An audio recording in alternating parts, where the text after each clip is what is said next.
Shalom Bapak Ibu, kita akan mulai ibadah kita. Saya minta Bapak Ibu untuk bangkit berdiri. Happy Passover, Happy Resurrection Day. Dia telah bangkit bagi kita, amin. Amin. Amin. Kita mau bersorak-sorai bagi dia. Sebelumnya kita akan berdoa dulu.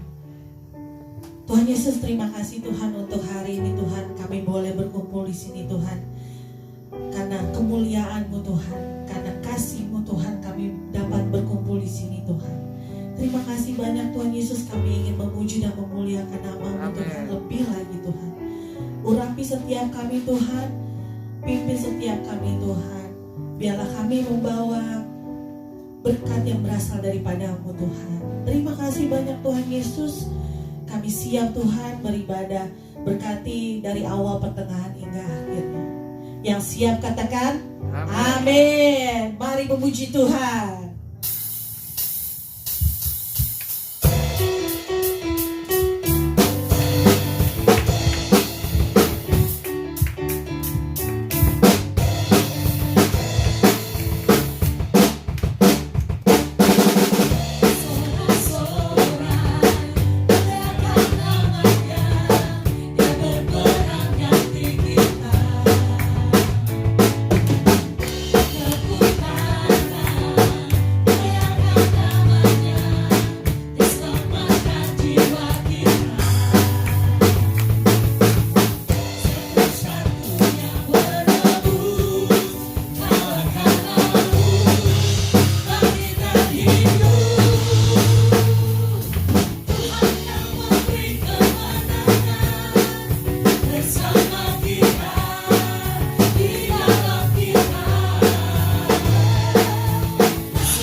Benar Tuhan, Engkau perlindungan dan harapan kami Tuhan. Yes, my Lord. Yes Lord, Engkau layak dipuji Tuhan, Engkau layak disembah Tuhan. Yes. Haleluya. Oh Jesus. Alam semesta melukiskan kebesaran Tuhan, bumi dan surga.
Terima kasih Tuhan Yesus, Engkau bangkit supaya kami memiliki masa depan.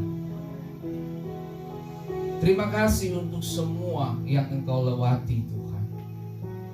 Kami bersyukur untuk makan, pakai, minum, kesehatan yang Tuhan berikan bagi kami. Kami bersyukur untuk semua yang terbaik dari Tuhan. Terima kasih untuk keluarga kami, terima kasih untuk pelayanan ini, terima kasih untuk semua orang yang Tuhan panggil untuk mendekat kepada-Mu. Berterima kasih untuk semua ibadah di seluruh dunia, bahwa di hari ini kami terima kemenangan, dan kami bersyukur untuk apa yang Tuhan Yesus lakukan bagi kami. Terima kasih banyak Bapa di surga. Berbicaralah kepada kami di pagi ini Tuhan.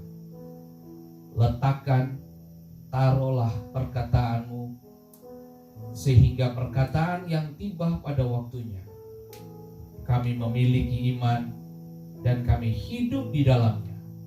Engkau dipermuliakan. Terima kasih Roh Kudus. Dalam nama Yesus kami terima firman-Mu dalam sukacita. Haleluya. Amin. Silakan duduk Bapak Ibu semua.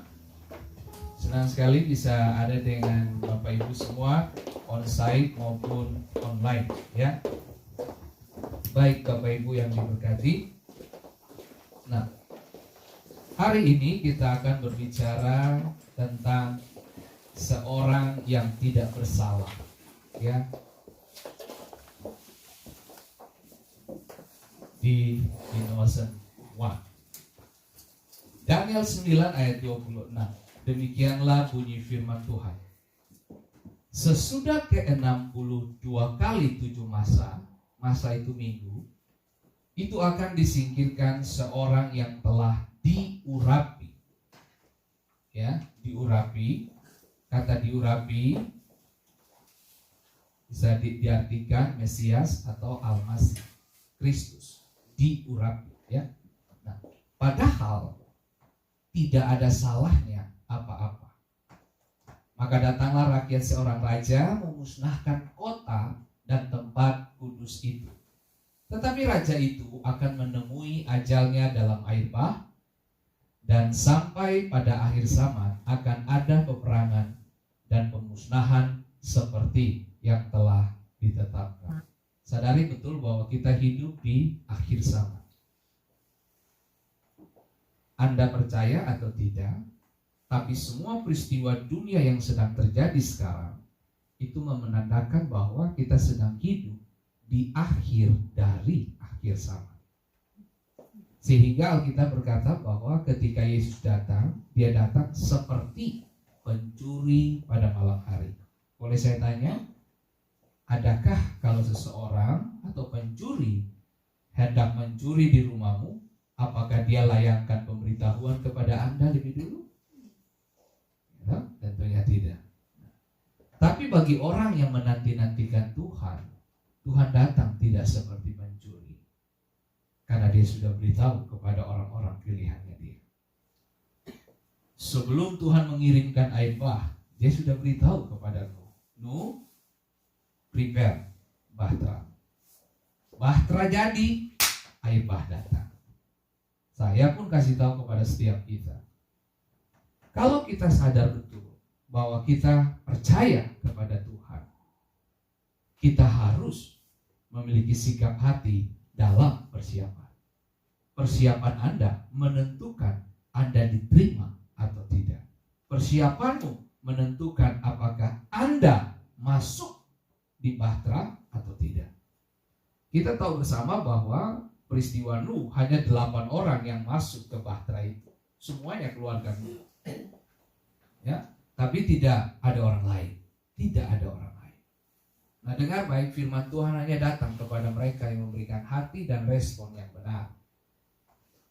Catat perkataan saya. Tidak semua orang Kristen masuk surga.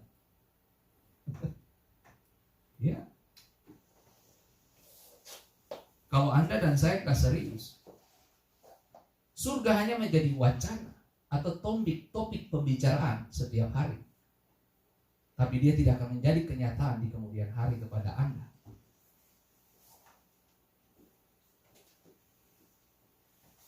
Buktinya, ada banyak orang yang sering ke gereja, baca Alkitab, percaya Tuhan, tapi kita dapati dia mati dengan alkohol, mati dalam perselingkuhan, mati di meja judi. Karena kalah judi, mati, jantung berhenti. Yudas, murid Yesus, lihat Yesus melakukan mujizat. Begitu dia jual Yesus, dia kembalikan 30 keping perak. Dia lempar di bait Allah kepada para imam itu. Setelah itu, dia gantung diri. Anda lihat Israel, 40 tahun berjalan dituntun oleh tiang awan dan tiang api. Setiap hari menikmati mana dan burung puyuh. Ada mana, sorenya daging. Setiap hari. Kalau orang Israel itu mirip orang Ambon, pasti sudah ada mana, plus ada colo-colo lagi. Mungkin dibuat apa? Kalau dia orang Manado, pasti dia udah dibikin mana apa tuh? Mana dabu-dabu atau apa? Apa semua sudah diolah. 40 tahun menikmati itu. Daging puyuh, mau dibikin daging rica-rica, daging asam pedas, semua sudah diolah. Mereka nikmati semua. Diberkati Tuhan. Tapi kesimpulannya apa? Hanya 2, Kaleb dan Yosua, yang masuk ke tanah perjanjian. Musa tidak. Siapa yang melanjutkan? Yosua. Ini sebuah gambaran tentang Yesus Kristus. Yosua artinya juru selamat, penyelamat. Tuhan adalah keselamatan. Itu arti dari kata Yosua. Yesua dalam bahasa Yunani itu Yesus. Kita bicara tentang nama ini. Next, coba saudara lihat. Satu waktu, Kejadian pasal 22, Ishak bertanya. Yohanes Pembaptis menjawab. Kejadian pasal 20 ayat 7. Lalu berkatalah Ishak kepada Abraham, ayah, kepada ayahnya, Bapak, sahut Abraham, ya anakku. Bertanyalah Ishak, di sini sudah ada api kayu, tetapi di manakah anak domba untuk korban bakaran itu?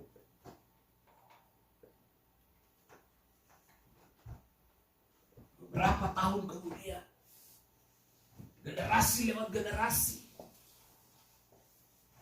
Yohanes pasal 1 ayat 29. Pada keesokan harinya Yohanes melihat Yesus datang kepadanya. Yohanes berkata, lihatlah anak domba Allah yang menghapus dosa dunia. Tahukah saudara? Ketika Yohanes ngomong ini, ketika para imam, orang Yahudi, Farisi, Saduki melihat Yesus melakukan hal-hal luar biasa. Dan puncaknya pada sejak Lazarus dibangkitkan, mereka sepakat menghabisi Yesus. Saudara dengar baik. Waktu kamu berjalan dengan Tuhan, kamu hidup dalam perkenanan Tuhan, kamu hidup dalam kebenaran. Saya kasih tahu, sahabat baik pun tidak akan suka sama Anda. Sahabatmu yang pernah main judi bareng, sahabatmu yang pernah narkoba bareng, semua yang pernah melakukan dosa bareng, belum tentu suka sama Anda. Waktu kamu ke gereja, waktu kamu baca Alkitab, waktu kamu berdoa, waktu kamu dengarkan khotbah baca Alkitab, semua orang tidak suka sama Anda. Belum tentu semua orang suka sama Anda.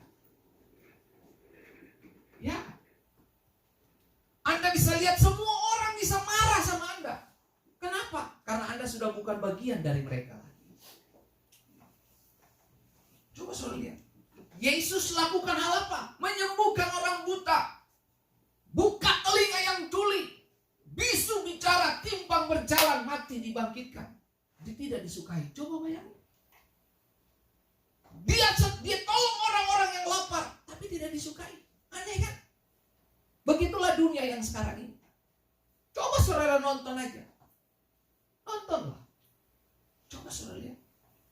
Orang-orang, berita-berita negatif begitu muncul, itu menjadi viral di mana-mana, betul? Pembunuhan, penembakan di mana-mana, itu justru yang jadi viral. Sementara orang yang memberi dan memberkati orang-orang miskin tidak viral. Sementara orang yang berdoa tidak viral. No. Waktu Anda berdoa tidak viral. Tapi coba kalau kamu bunuh 13.000 orang, viral. Viewersnya banyak. Kenapa? Karena manusia suka dengan yang kejahatan. Semua berita-berita kalau muncul tentang perselingkuhan artis, dijamin viewernya paling banyak. Coba buka ibadah-ibadah, nggak ada viewernya. Ini bukti bahwa manusia kita suka sesuatu yang apa? Mengenakan daging. Saudara, memang Alkitab sudah bilang di dalam kitab Timotius, menjelang akhir zaman manusia sudah tidak peduli dengan yang namanya agama dan ibadah. Mereka menolak Tuhan di mana-mana. Itu sudah jadi bukti, Bapak Ibu. Anda bisa nonton di mana-mana, saudaraku. Ini ntar lagi bulan Mei, Juni apa Juli ya? Nanti akan ada tuh yang namanya hari di mana semua orang pada telanjang dada. Toples ya, dibilang toples ya di sini. Coba nanti saudara pergi ke Hampton sana, gereja bakalan kosong kalau itu kejadian hari Minggu. Kenapa? Karena semua pengen lihat yang toples. Coba lihat. Padahal punya sendiri nggak nikmat katanya. Kurang ajar. Memang manusia ini mau cari apa coba? Kita paling banyak melakukan dosa. Banyak sekali hal yang saya bisa buka banyak hal, saudara. Cuma karena ini live. Coba kalau ini tidak live, saudara. Saya bisa tunjukin gambar-gambarnya bagaimana manusia suka sekali dengan hal-hal yang bukan cuma tentang pornografi. Coba saudara, kalau Anda punya narkoba satu aja, dijamin teman mendadak banyak. Tapi begitu kamu kaya juga, teman mendadak lebih banyak. Kenapa? Karena kamu bakalan punya yang lain-lain tuh tambah juga, saudara. Serius. Next, coba lihat, jangan lama di situ. Daniel 9 ayat 26 dikatakan, disingkirkan seorang yang telah diurapi Mesias, padahal tidak ada yang salah. Ya, dia tidak salah apa-apa. Maka datanglah rakyat seorang raja memusnahkan kota dan tempat kudus itu. Nah, saudara dengar baik, Mesias akan disingkirkan, disalibkan. Itu nubuatan Yesaya 53 ayat 8. Bahwa dia bakalan mati. Rakyat seorang raja yang dimaksudkan dalam Daniel 26 akan memusnahkan Yerusalem dan bait Allah. Rakyat itu apa? Itu apa maksudnya tuh? Adalah pasukan Jenderal Titus dari Roma yang membinasakan Yerusalem pada tahun 70 Masehi. Itu yang Yesus berkata, Yerusalem, Yerusalem, aku pingin kumpul kamu seperti induk ayah menaungi anak-anaknya, melindungi kamu. Tapi Yerusalem gak mau. Makanya Alkitab berkata begini, dia datang kepada milik kepunyaannya, tapi milik kepunyaannya menolak dia. Berapa banyak orang Kristen menolak Tuhan tanpa disadari? Serius saudaraku, mari kita uji hati kita masing-masing. Berapa banyak kita dialihkan pemikiran kita ketika, nggak usah jauh-jauh lah Bapak Ibu. Anda lagi dengar khotbah nih, lagi dengar nih, tiba-tiba salah satu dari Anda punya handphone bunyi, ting tung ting tung ting tung, alihkan pemikiran. Betul? Itu apa? Kita seperti apa tuh? Dialihkan pikiran. Nah, banyak hal dalam hidup ini yang setan bisa pakai untuk mengalihkan pikiran kita. Next, coba lihat. Nah, Tuhan berbicara kepada Pilatus dengan berbagai cara. Nah, ini maksudnya begini. Kan dikatakan bahwa seorang yang tidak bersalah. Ini mengingatkan saya kepada peristiwa Yesus berhadapan dengan Pilatus. Coba lihat.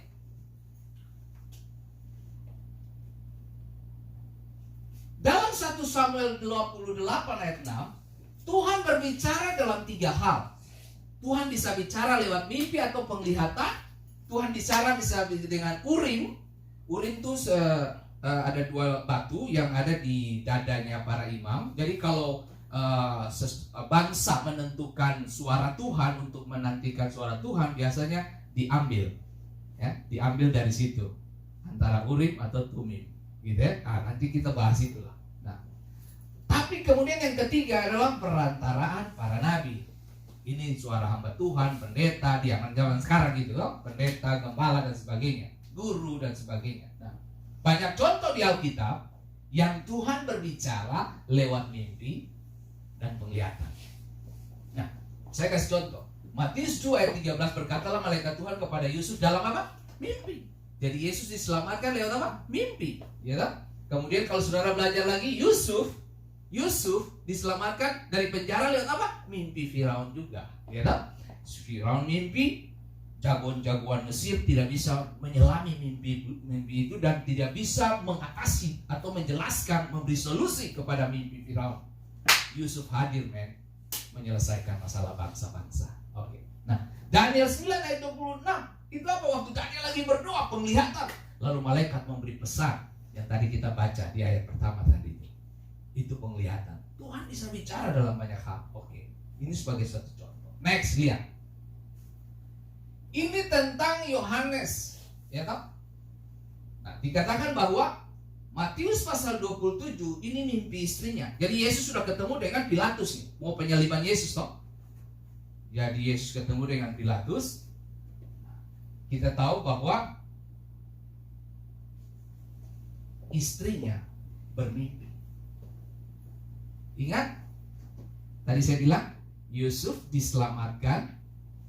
Yusuf dilepaskan dari penjara karena mimpi Firaun. Lalu Firaun mendapat solusinya lewat kecerdasan dan kemampuan dari Yusuf menerjemahkan mimpi.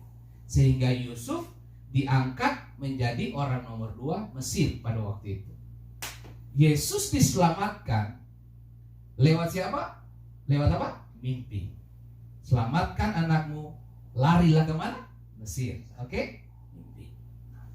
Lihat. Lalu istri Pilatus bermimpi. Apa mimpi? Matius 27 ayat 19. Ketika Pilatus sedang duduk di kursi pengadilan, bahasa Yunani itu bema, istrinya mengirim pesan kepadanya. Jangan engkau mencampuri perkara orang benar itu. Oke? Sebab karena dia aku sangat menderita. Dalam mimpi tadi malam. Berarti Tuhan ngomong kepada istri Pilatus, bilang sama suamimu, hati-hati dengan orang yang sedang dia hakimi. Saudara dengar, terjemahan lain dari kata menderita itu ngeri atau asap. Asap itu apa? Siksaan Tuhan yang diganjarkan kepada manusia yang melanggar larangan agama. Nah, coba lihat. Alkitab berkata, Amsal 12 ayat 4, istri yang cakep itu cemerlang, berbudi luhur, baik, adalah mahkota suaminya. Saya kasih tahu saudara. Dibilang apa? Istri yang apa? Cakep adalah apa? Mahkota bagi siapa? Ulang. Bagi siapa? Ulang. Suami-suami, mana suaramu? Ini siapa? Bagi Fendi. Oke? Bagi siapa? Suaminya. Oke. Lihat. Coba lihat Bapak. Tuhan datang lewat mimpi kepada istrinya. Beritahu sama suamimu, hati-hati jangan kau campuri urusan siapa? Urusan Yesus ini. Karena bahasa yang dia pakai, istrinya dibilang begini, jangan engkau mencampuri perkara siapa? Orang salah. Dia pakai kata apa? Orang benar. Orang benar. Nah, Amsal 12 bilang, istri cakep itu Lalu mahkota suaminya, shalom Pak Michael. Istri yang cakep, mahkota suaminya. Nah, oke. Saya tanya.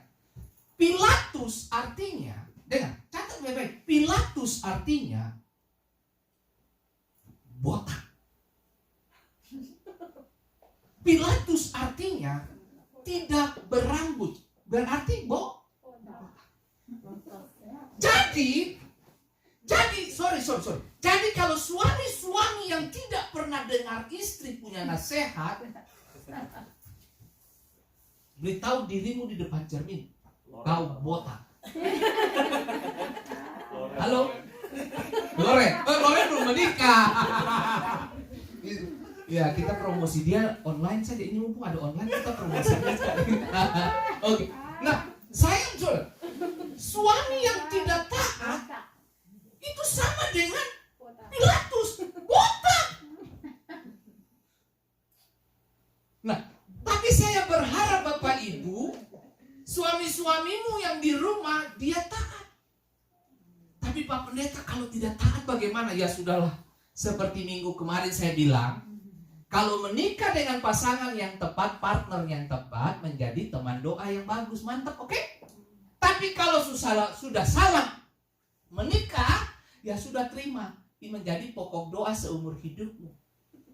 Halo? Berarti kerjaanmu cuma berdoa buat dia saja. Oh my goodness, udah gak ada kerjaan lain lagi. Begitu pulang lihat mukanya, dalam nama Yesus.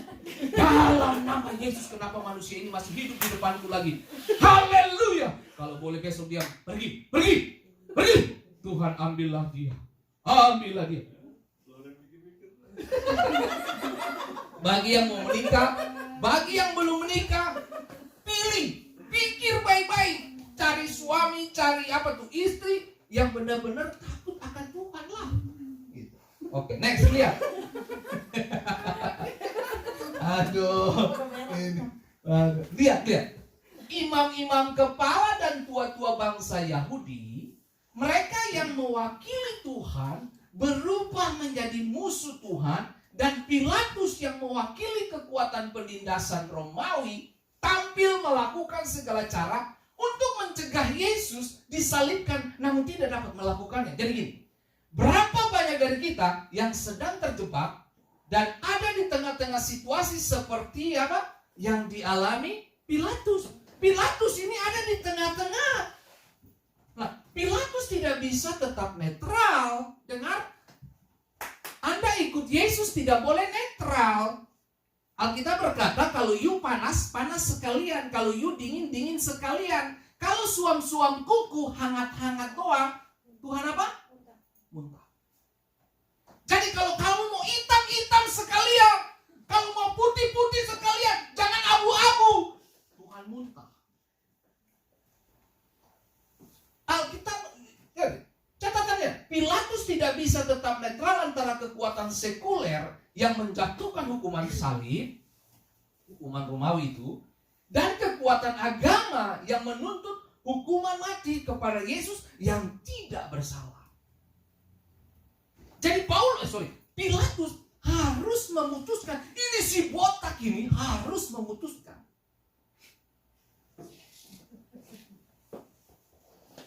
Dengar ya, botak yang saya maksud ini bukan kayak kalor gitu, rambut nggak ada ya, tapi dia punya karakter dan nilainya memang nggak ada kehormatan sama sekali nih Pilatus. Nanti saya akan kasih tahu saudara. Next, coba lihat. Dia harus putuskan. Nah, ini saya bilang, ketika pikiran lemah, situasi adalah masalah. Gitu? Ketika pikiran seimbang, situasi adalah tantangan. Tapi ketika pikiranmu kuat, situasi menjadi peluang. Mestinya ini menjadi kesempatan untuk Pilatus membuktikan bahwa dia laki-laki yang punya martabat, punya nilai. Tapi itu sudahlah, dia putuskan apa? Salibkan Yesus dong. Next, coba lihat. Nah, di dalam yang kedua, Tuhan bicara kepada Pilatus. Sudah jelas-jelas Pilatus itu tidak menemukan kesalahan pada siapa? Pada Yesus. Gak ada kesalahan. Lukas 23 ayat 22. Kata Pilatus untuk ketiga kalinya, 3 kali. Berarti dia sudah interogasi, dia sudah melakukan penyelidikan, interview terhadap Yesus 3 kali. Dan beritahu kepada mereka kejahatan apa yang sebenarnya telah dilakukan orang ini yang dimaksud itu Yesus. Tidak ada suatu kesalahan pun yang kudapati padanya yang setimpal dengan hukuman mati. Jadi aku akan menghajar dia lalu melepaskannya. Istilahnya cuma hajar dan melepaskan. Oke. Pilatus ada dalam tekanan massa. Dengar baik, saya kasih tahu. Waktu kamu sendiri, yang lain berdiri menentang kamu, disitulah karaktermu diuji. Disitulah kepercayaanmu diuji. Waktu teman-teman bilang, ayo kita jalan-jalan. Tapi pas ada waktu gereja, disitulah ujianmu. Disitulah imanmu diuji, men. Pilatus, masa berkumpul, salibkan Yesus, salibkan Yesus. Pilatus sudah bicara 3 kali aku beritahu sama you orang, dia ini tidak ada kesalahan padanya. Matius 27 ayat 18, Pilatus memang mengetahui bahwa mereka telah menyerahkan Yesus karena dengki. Alasan mereka salibkan Yesus karena kedengkian, sakit hati. Kenapa mereka sakit hati? Karena pengikut-pengikut mereka, Farisi, Saduki, para imam ahli Taurat, orang-orang Yahudi yang hidup pada zaman Yesus, semua bondong-bondong pindah gereja, pindah organisasi, pindah perkumpulan. Dari tadi yang pengikut Yahudi ini, pengikut ahli Taurat, Farisi, pindah semua ikut Yesus. Ya marahlah, dengki. Pilatus ada dalam tekanan massa. Dia harus ambil keputusan. Dan keputusan ini antara dua. Melumpuhkan dia dalam posisi atau mengangkat dia. Atau didukung oleh massa. Saudara dengar baik. Pilatus diperhadapkan dengan situasi. Padahal dia sudah tahu Yesus tidak bersalah. Dan dia tahu alasan mereka menyerahkan dan menyalibkan Yesus. Dengki. Soalnya saya kasih tahu. Akan ada masa dan waktu di mana orang gak suka sama Anda. Disitulah Anda harus memilih. Mau setuju dengan orang banyak atau setuju dengan mimpi istrinya. Atau setuju dengan fakta bahwa Anda bersalah atau tidak. Itu tuh keputusan di Anda. Next, coba lihat. Lukas 23 ayat 14. Yesus telah dituduh mengkhianati pemerintahan Romawi. Pilatus menyimpulkan bahwa Yesus tidak bersalah dalam pemberontakan melawan pemerintahan Romawi. Yesus menyatakan bahwa kerajaannya bukanlah suatu kerajaan politik dari dunia ini, melainkan merupakan kerajaan rohani.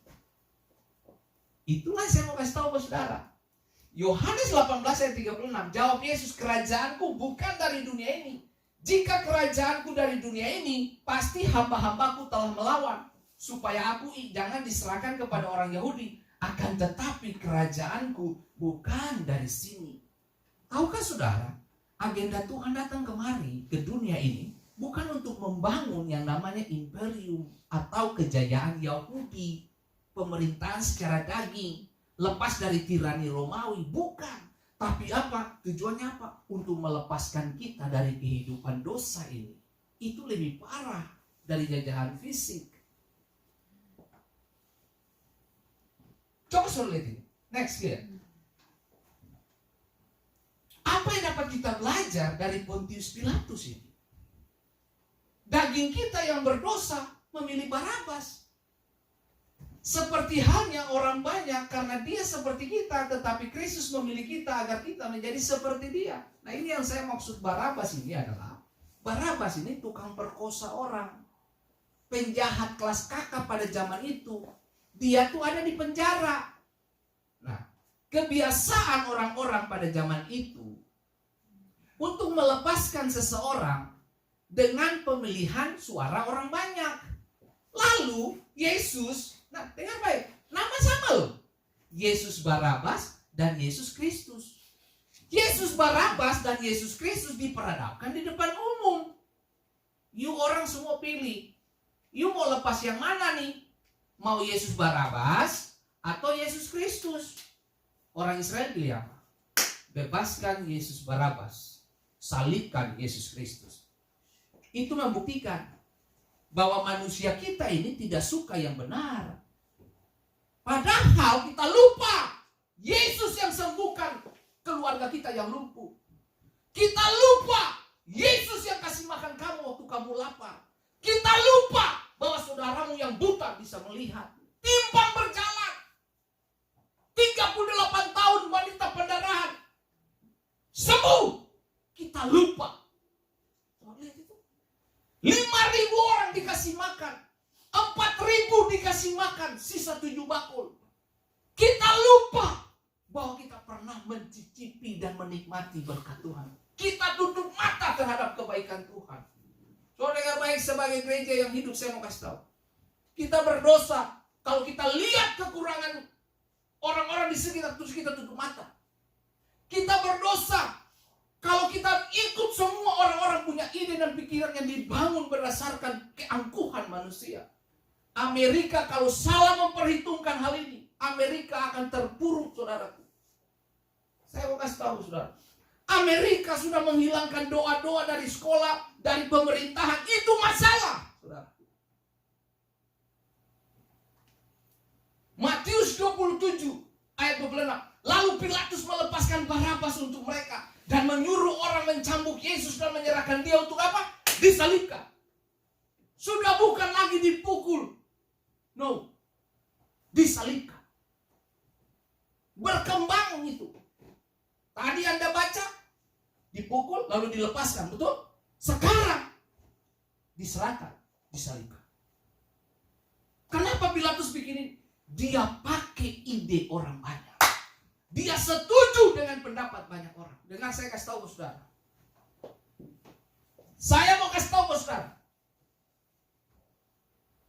Kalau waktu untuk kamu cari Tuhan, carilah yang betul.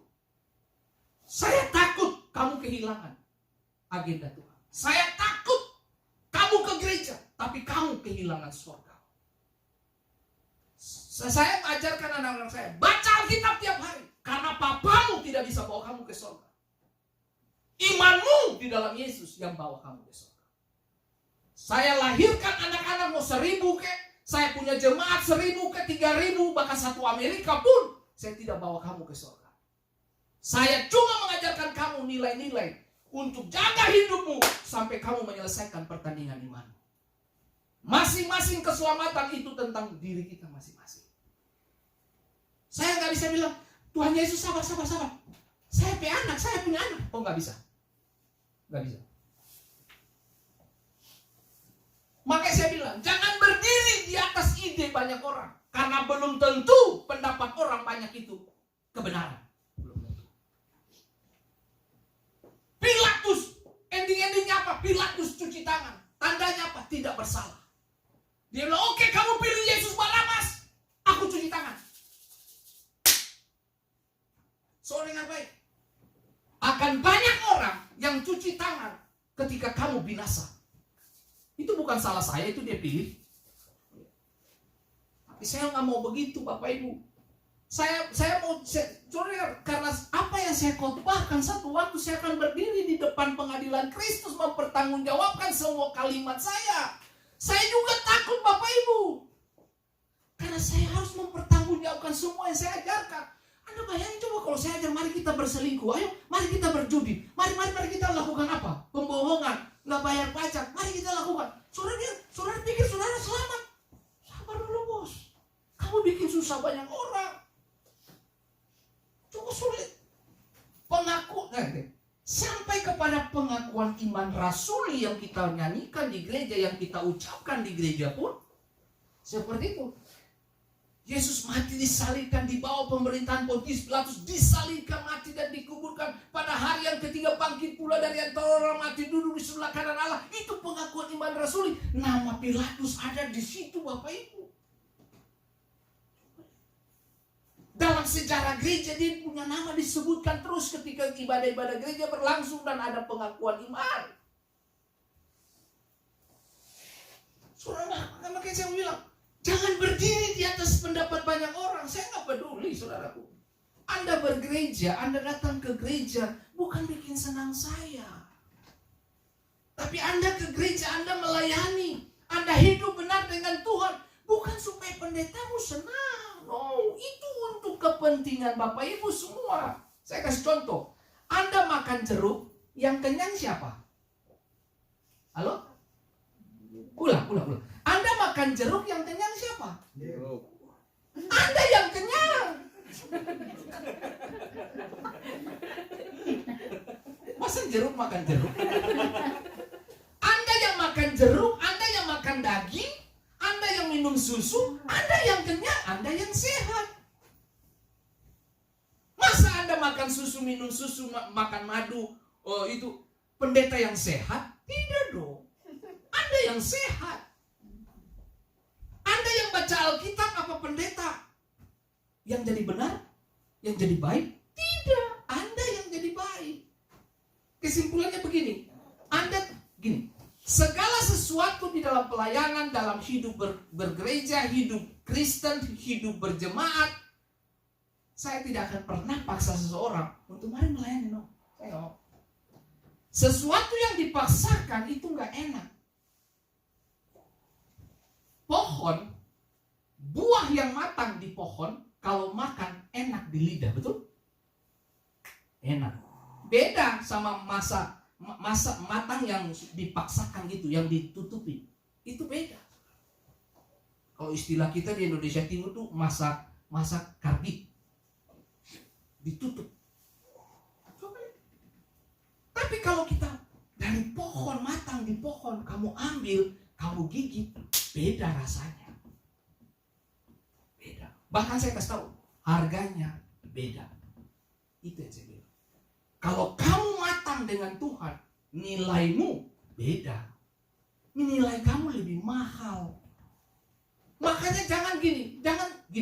Anda yang mahal, Anda yang bernilai, jangan mengharapkan yang murah atau Anda yang mahal, jangan mengharapkan yang mahal dari orang-orang yang murahan. Bisa dimengerti?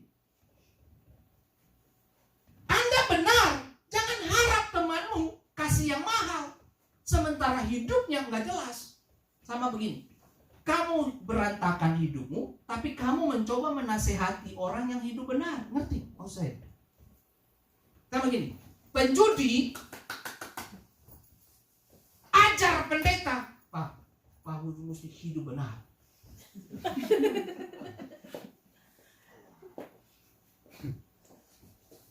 Bisa dimengerti? Atau Anda ajar anakmu, ingat, tidak boleh merokok. Tapi papa di rumah, lalu kamu ajar anakmu, jangan merokok. Terus kamu pukul dia. Papa sudah bilang jangan merokok. Itu yang saya bilang tadi. Penjahat teriak penjahat, sama-sama penjahat. Indonesia begitu kan? Korupsi teriak korupsi, koruptor teriak koruptor. Sama. Kalau di Indonesia koruptornya keren-keren loh. Satu koruptor, satu korupsi dibagi ke semua. Begitu masuk penjara, semua masuk rame-rame. Mereka koruptor tuh kasihnya bagus juga. Mereka saling mengasihi. Curi, bagi-bagi. Nanti masuk penjara, sama-sama. Pendeta juga begitu. Kasih kebenaran. Tujuannya supaya kita masuk surga sama-sama dong. Masa koruptor masuk penjara sama-sama? Yang pendeta kasih yang kebenaran supaya kita masuk surga sama-sama toh. Kan begitu. Next.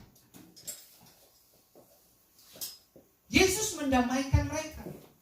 Kematian Yesus, Lukas 23 ayat 12. Dan pada hari itu juga bersahabatlah Herodes dan Pilatus. Sebelum itu mereka bermusuhan. Coba lihat, Herodes dan Pilatus ini, mereka berdua konflik. Nah, Herodes ini yang memenggal kepala Yohanes Pembaptis. Ya toh? Siapa Yohanes? Perintis jalan bagi Tuhan. Ya toh? Pilatus yang menyerahkan Yesus kepada mereka untuk apa? Disalibkan. Akhirnya apa? Yesus disalibkan. Mati toh? Mati. Jadi Yohanes dan Yesus ini saudara, bos. Pilatus membunuh warga dari Herodes menyebabkan mereka konflik. Dan begini, Pilatus ini membunuh warga dari Herodes. Herodes itu raja orang Yahudi. Nah, literatur bilang dia itu seperti raja boneka. Yahudi punya tangan begitu. Nah, Pilatus ini bunuh warganya. Mereka konflik, men. Tapi yang ajaibnya, waktu Yesus diputuskan, mereka berdamai. Jadi sisi positifnya adalah Yesus mati disalibkan, mendamaikan Pilatus dan Herodes. Bisa dimengerti?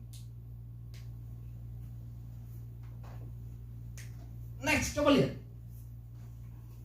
Pilatus telah menjadi lambang dari mereka yang mengambil keputusan-keputusan agama berdasarkan kebijaksanaan politik dan bukan berdasarkan kebenaran dan keadilan. Orang percaya hendaknya jangan mengurangi firman Allah. Mereka harus berpihak pada kebenaran, bukan pada hal-hal yang hanya memuaskan ambisi yang mementingkan dirinya sendiri. Saudara sadar nggak? Lama-kelamaan ini akan bergeser, saudara. Contoh sederhana soal telur Paskah. Contoh itu hal sederhana. Orang sekarang kalau selamat Paskah sudah tidak ada salib lagi. Telur yang dibagi-bagi. Ini telur dari market basket kah? Apa tuh? Walmart kah? Saya nggak tahu apa filosofi mereka di balik ini. Tapi yang jelas, itu yang saya bilang. Jauh sebelum ketika kita masuk di tempat yang baru ini, saya pernah ngomong tentang ini. Itu yang apa? Pergeseran nilai. Yang kecil sekali, yang sedikit banget perbedaannya. Hanya sepersekian milisenti begitu. Tapi kalau Anda berbeda sedikit aja, tipis banget seperti kertas. Tapi kalau itu terus dibiarkan terus dan dibiarkan jalan terus, lama-lama dia melebar. Akhirnya apa? Sudah nggak ada yang namanya salib lagi. Lama-kelamaan itu akan bergeser. Sama. Perkawinan sejenis. Dan sebelum Amerika ketuk palu tentang pernikahan sejenis disahkan, jauh sebelum itu sudah ada dulu. Ya, kita juga sudah ada. Sodom dan Gomora di bumi hangus kan gara-gara itu salah satu dosa yang mereka punya. Laki-laki pakai laki-laki, perempuan pakai perempuan. Coba lihat. Ini terjadi. Bahkan beberapa bulan yang lalu saya pernah kasih tunjuk buat saudara. Di daerah kita yang namanya daerah Massachusetts. Satu laki-laki, dia bisa hadirkan 2 perempuan dalam rumahnya. Tidur satu ranjang lagi. Mama mia, ini dunia mau bagaimana ini? Coba lihat. Nah, Efesus 2 ayat 15, kematiannya sebagai manusia, ia telah dan dengan itu mengadakan damai sejahtera. Buat siapa? Pilatus dan siapa? Herodes tadi, yang tadi berantem. Yesus disalibkan, mereka berdua damai, men. Gila memang, Tuhan itu luar biasa ya. Oke, next, lihat. Kejahatan Pilatus. Nah, ini saya mau kasih tahu saudara, kejahatan dia ini apa?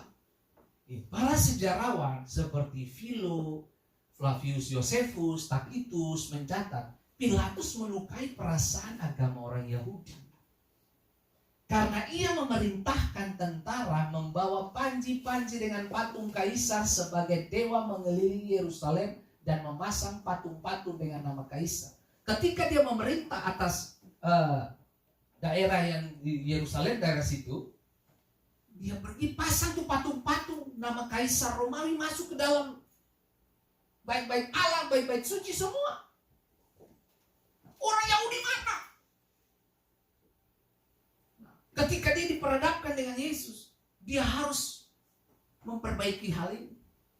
Oh, saya sudah melukai mereka beberapa tahun lalu. Saya putuskan aja Yesus mau. Tapi jangan salah. Di sisi lain, pengikut Yesus juga banyak. Tapi itulah yang saya bilang.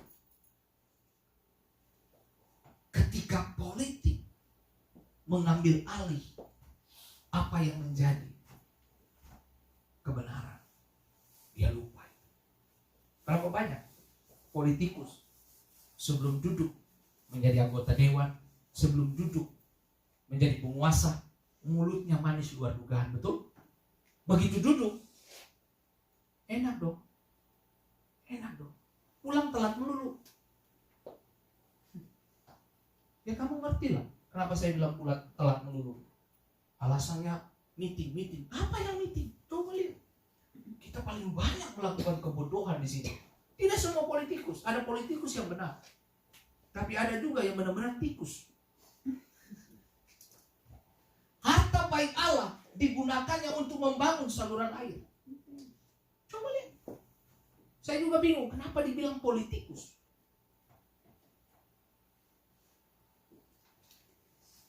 Coba lihat.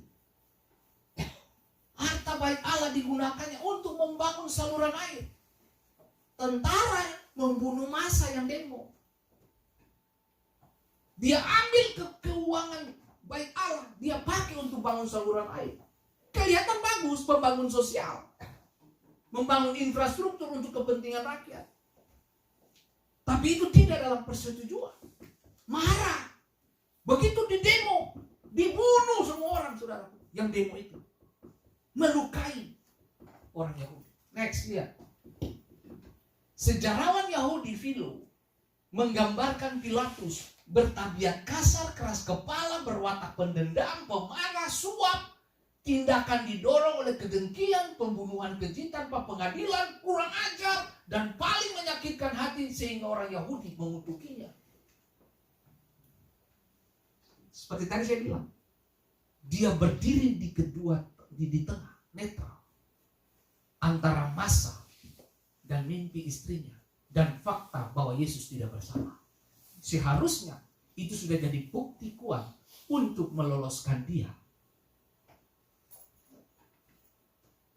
Next, coba lihat. Pilatus membunuh orang-orang Galilea, datang mempersembahkan korban. Jadi orang-orang Galilea mempersembahkan korban di bait Allah. Mereka dibunuh, lalu darah mereka dicampur dengan apa? Korban di altar, men. Aduh, ini orang memang makanya karena kekerasan Pilatus terhadap bangsa Samaria, akhirnya ia dipanggil ke Roma dan dipecat. Ternyata bukan cuma pecat, Bapak Ibu. Apa yang terjadi dengan Pilatus selanjutnya? Eusebius, sejarawan dan bapak sejarah gereja, di dalam bukunya Sejarah Gereja, Pilatus dipaksa bunuh diri pada waktu pemerintahan Gaius. Saudara bisa bayangkan, coba Anda dipaksa bunuh diri. Ini hukum tabur tuan, Bapak Ibu. Sejarah ini yang catat, bukan pemikiran kita. Sejarah berarti berdasarkan fakta. Next, coba lihat. Habis kayaknya. Oh, ada satu lagi. Pengertian bema yang tadi kita bahas itu, ketika mimpi istri, masih ingat? Mimpi istri bilang tak kepada Pilatus, lu jangan campuri orang benar ini punya urusan. Aku semalam menderita, betul? Masih ingat ayat itu kan? Nah, pada masa Rasul Paulus, kata bema dikenal sebagai kursi atau tempat memberi hadiah kepada orang yang memenangkan suatu pertandingan. Itu bema. Bema bukan tempat memutuskan hukuman, melainkan untuk memberi hadiah. Tahta pengadilan Kristus bukan tempat penghukuman, melainkan tempat pemberian hadiah yang setimpal kepada orang percaya. Nah, mari kita lihat. Next, lihat. Pilatus menyerahkan Yesus untuk disalibkan. Itu adalah hadiah untuk para imam dan tua-tua bangsa Yahudi.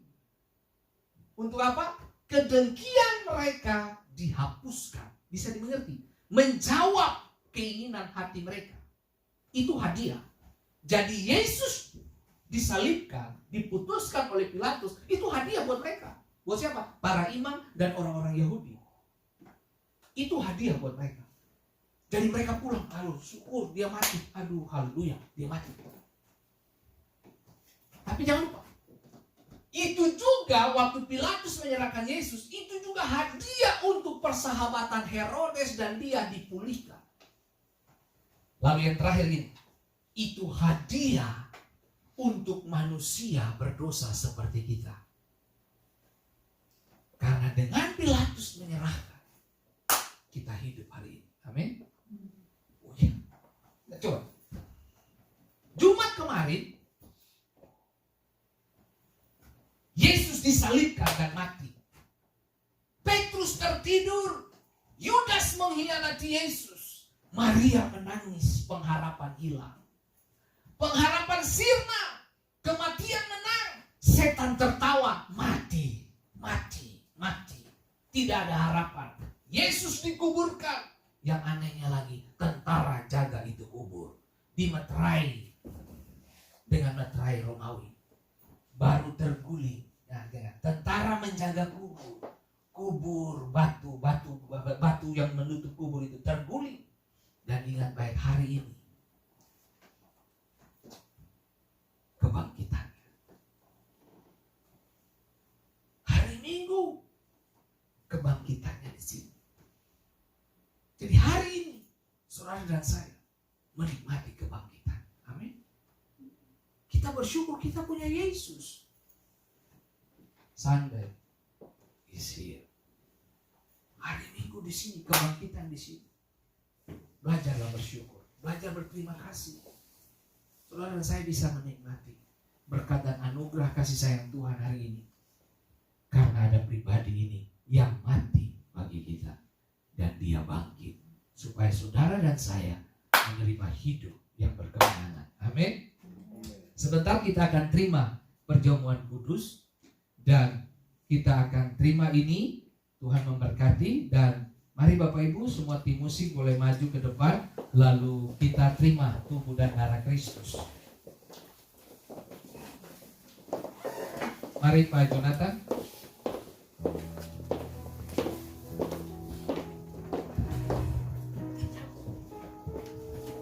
Tolong bagikan kepada teman-teman. Jemaat.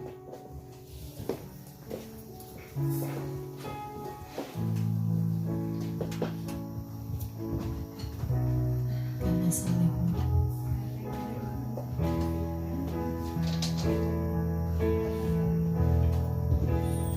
Karena salibmu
Bagi yang sudah terima tubuh dan darah Kristus, mari kita satukan hati, angkat tubuh, angkat roti di tangan kananmu, dan kita sama-sama menikmati Tuhan hari ini.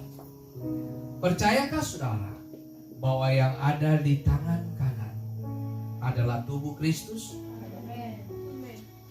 Oleh luka bilurnya yang ajaib, kami terima kesembuhan. Dan hari ini kami perkatakan kesembuhan terjadi atas keluarga kami. Mujizat terjadi kepada beberapa dari kami yang memiliki sakit penyakit mio dalam kandungan. Kami katakan sembuh dalam nama Yesus. Waktu kami terima kuasa tubuhmu, kami terima kesembuhan. Kami terima rahim terbuka, ada baby di dalam kami. Ada baby di setiap ibu-ibu yang sudah menikah dan pengen memiliki anak. Aku perkatakan hari ini ada baby di sana Tuhan. Tahun depan mereka memiliki anak laki-laki dan perempuan. Dan hari ini Tuhan, perkataan yang sama Tuhan, mujizat yang sama atas kepada ibu-ibu yang memiliki masalah pada usus, masalah kepada perut. Tuhan, kami katakan sembuh kepada yang bocor, kepada yang luka, sembuh dalam nama Yesus. Waktu kami terima tubuhmu, kami terima mujizat. Tuhan, ada beberapa dari kami yang bermasalah pada sakit paru-paru. Kami katakan hari ini oleh luka bilur yang ajaib, sembuh paru-paru kami, pulih dalam nama Yesus. Percayakah saudara bahwa yang ada di tangan kananmu adalah mujizat bagi tubuhmu? Makanlah dengan iman.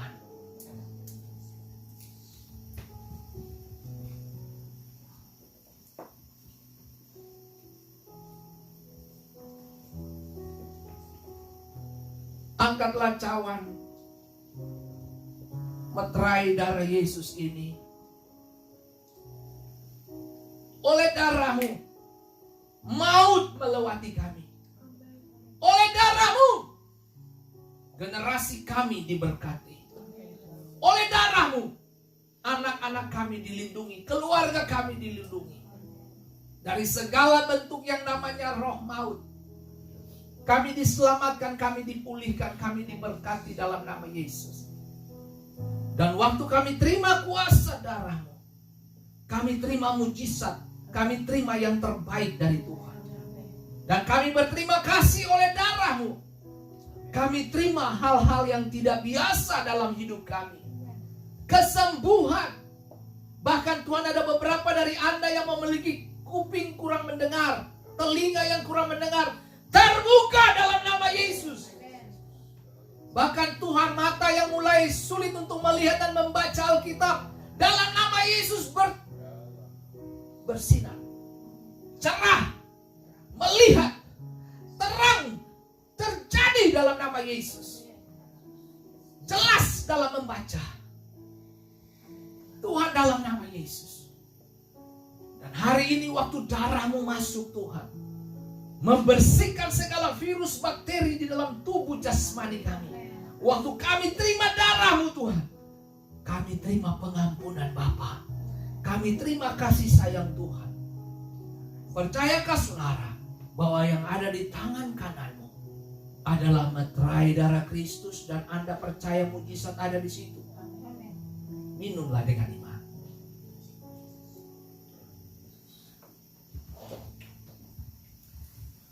Oleh kuat kuasa Tuhan dan oleh mujizat Bapa, nyatakan kuasa-Mu bagi setiap kami.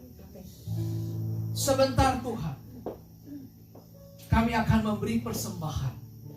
Tuhan berkati dan kuduskan pemberian kami, baik yang memberi on-site maupun lewat Venmo dan sebagainya. Tuhan berkati. Kami sambut berkat dan pemberian ini dalam sukacita Yesus. Haleluya. Amin. Silakan memberi Bapak Ibu. Bisa di sini. Dia lahir untuk kami, Dia mati untuk kami, Dia bangkit bagi kami semua.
hari ini.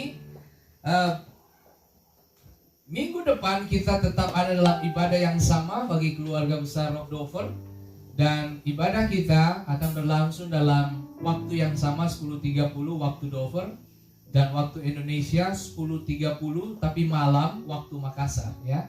Dan waktu Indonesia Barat 9.30 dan waktu Indonesia Timur 11.30 malam ya.